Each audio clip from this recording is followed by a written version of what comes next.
अस्सलाम वालेकुम। हम लोगों ने आज स्टार्ट करनी है एक्सरसाइज 3.2। 3.2 स्टार्ट करने से पहले ना उसके कुछ ऑपरेशंस हैं जो हम सेट पे अप्लाई करते हैं, वो पढ़ लेते हैं ताकि सॉल्व करने में आसानी हो जाए।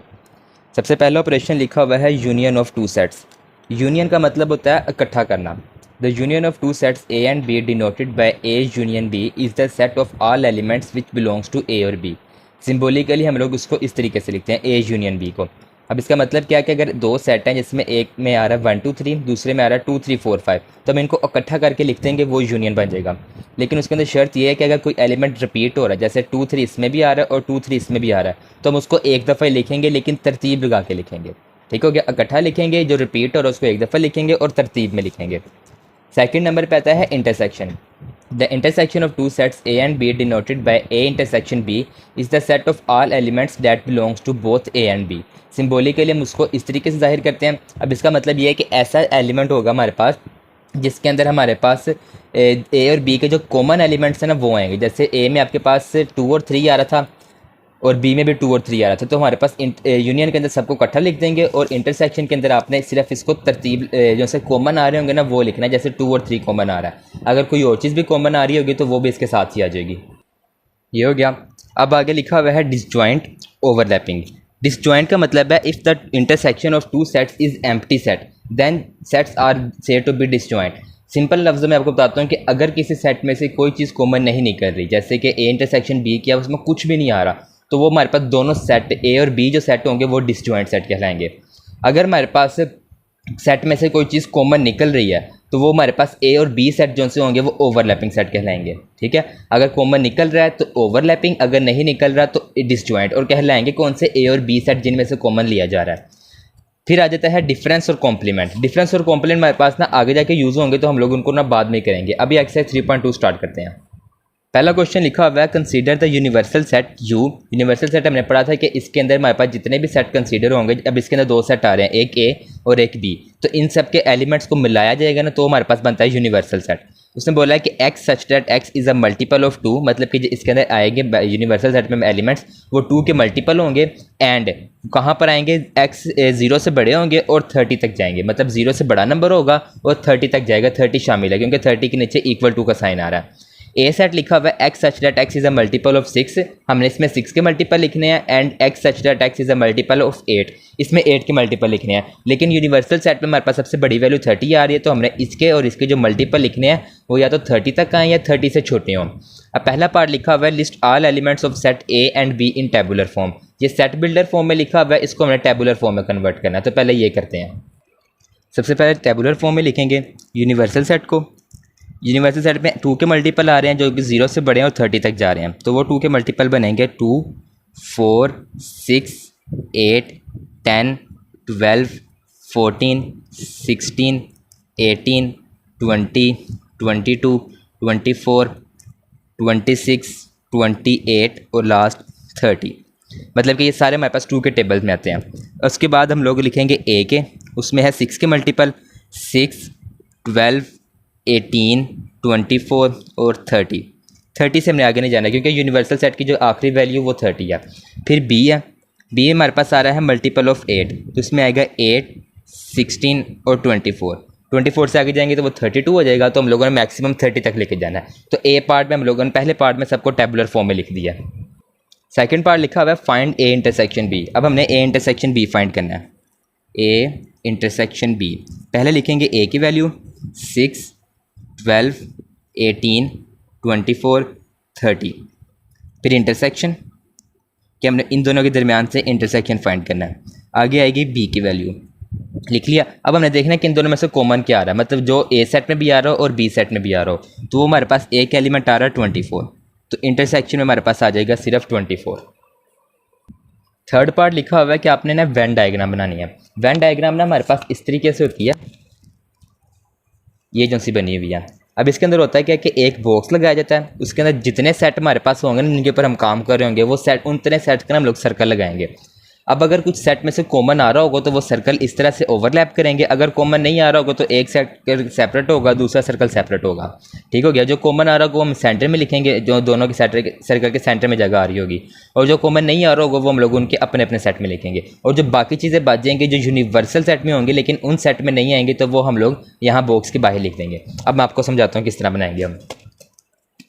सबसे पहले ना एक बॉक्स ड्रा कर लेते हैं, 3 से 4 लाइनों का बना लें ज़्यादा, क्योंकि हमारे पास डाटा थोड़ा सा ही है तो इस वजह से हम लोग थोड़ा सा बनाएंगे। अब इससे हम लोगों ने सेट्स बनाने हैं। सबसे पहला आएगा यूनिवर्सल सेट जो कि बॉक्स के अंदर होगा। अब ए सेट में हमारे पास ये वैल्यूज़ आ रही हैं, बी सेट में ये वैल्यूज़ आ रही हैं, और इनके जो कॉमन बन रहा है वो है 24, मतलब कि ये एक ओवरलैपिंग सेट है।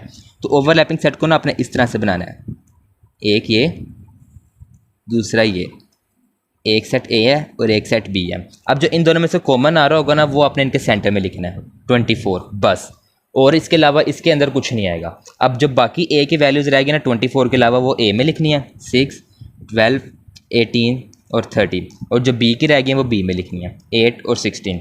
अब जो इनके अलावा यूनिवर्सल सेट की वैल्यू है ना वो आपने बाहर लिख देनी है, जैसे कि 2, 4, 6, 8 हो गया, फिर 10, 12 भी हो गया, 14, 16, 18, 20, 22, 24 हो गया, 26, 28 और 30 भी हो गया।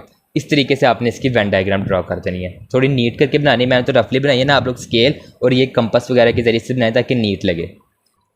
क्वेश्चन 2 लिखा हुआ है, इसमें भी 3 सेट लिखे हुए हैं, यूनिवर्सल, जी सेट और एज सेट। यूनिवर्सल सेट में वैल्यू लिखी हुई है X such that x is integer, and जो वैल्यू बन रही है वो 0 से बड़ी है और 150 तक जा रही है, मतलब कि हमारे पास 0 से बड़ी वैल्यू इंटीजर में आती है 1।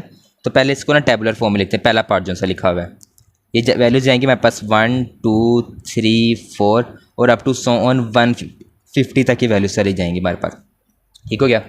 अब जी सेट लिखा हुआ है X such that X equal to 2 की पावर m, यानी कि हमारे पास जो भी यहाँ पे नंबर आएगा स्टार्ट होगा कहाँ से लिखा हुआ है m को 0 से लेकर 12 तक।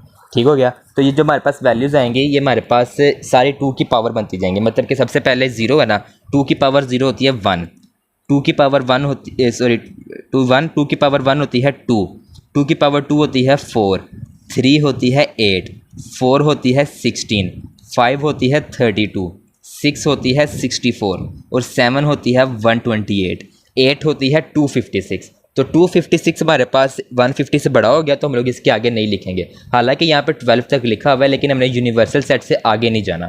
ठीक है, तो यहाँ पर हमारे पास ब्रैकेट क्लोज। अब एच लिखा हुआ है, एच में हमारे पास लिखा हुआ है X such that x is a square, यानी कि हमने जो भी चीज़ें आएंगी उनका स्केयर लिख रहा है। ठीक है, तो हम लोग स्टार्ट करेंगे 1 से। 1 का स्केयर 1, 2 का स्केयर 4, 3 का स्केयर 9, 4 का स्केयर 16, 5 का 25, 6 का 36, 7 का 49, 8 का 64, 9 का 81, 10 का 100, 11 का 121 और 12 का 144। 13 का होता है 169, तो वो भी 150 से बड़ा हो जाएगा तो हम लोग आगे नहीं लिखेंगे। तो पहला पार्ट हो गया जिसके अंदर हम लोगों ने इसको टेबुलर फॉर्म में लिखना था। सेकंड में लिखा हुआ है जी यूनियन एच आपने फाइंड करना है, तो जी यूनियन एच, जी की वैल्यू हमारे पास आएंगी 1, 2, 4, 8, 16, 32, 64, 128। इसका आपने यूनियन लेना है एज के साथ 1, 4, 9, 16, 25, 36, 49, 64 और उसके बाद 81, 100, 121 और 144। अब इसका यूनियन लेना है, यूनियन के अंदर हम लोग इन सबको तरतीब में लिखेंगे, जो वैल्यू रिपीट हो रही होगी उसको एक दफ़ा लिखेंगे और सारी वैल्यूज़ को कंबाइन कर देंगे। स्टार्ट होगा 1 से, फिर 2, फिर 4, फिर 8, फिर 9, 9 के बाद 16, 25, 32, 36, 49, 64, 81, 100, 121, 128 और 144। तो हम लोगों ने छोटे से बड़ा सारी वैल्यूज़ करके लिख दी। अगर आप तरतीब नहीं भी लगाते ना तो गलत नहीं होगा, लेकिन एक प्रेजेंटेड फॉर्म के अंदर हमने देखना होता है, तो तरतीब लगा के लिखेंगे तो ज़्यादा अच्छा लगेगा। और जो वैल्यू रिपीट हो रही है जैसे 1, 2, 1, 4, 16, 64, ये वैल्यूज़ रिपीट हो रही थी, हमने लिखा है इसको एक दफ़ा ही है, तो इस तरह जी यूनियन एच आ जाएगा। यूनियन के बाद हमें इसका फाइंड करना है इंटरसेक्शन। तो पहले इंटरसेक्शन के लिए वैल्यूज़ लिख लेते हैं। जी इंटरसेक्शन एज 1 2 4 8 16 32 64 128 इंटरसेक्शन 1 4 9 16 25 36 49 64 81 100 121 और 144।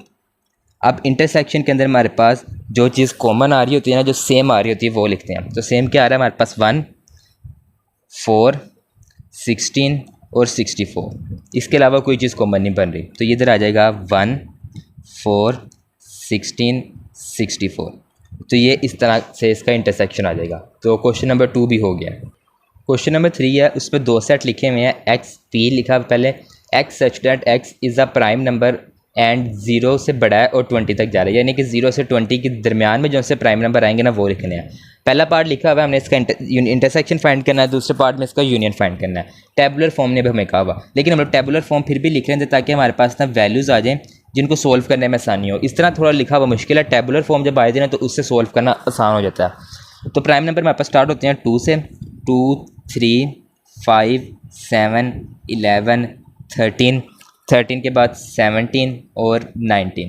तो ये 0 और 20 के दरमियान वाले आगे। फिर आगे क्यू लिखा हुआ है। प्राइम नंबर वो होते हैं जो सिर्फ अपने टेबल पे डिवाइड होते हैं।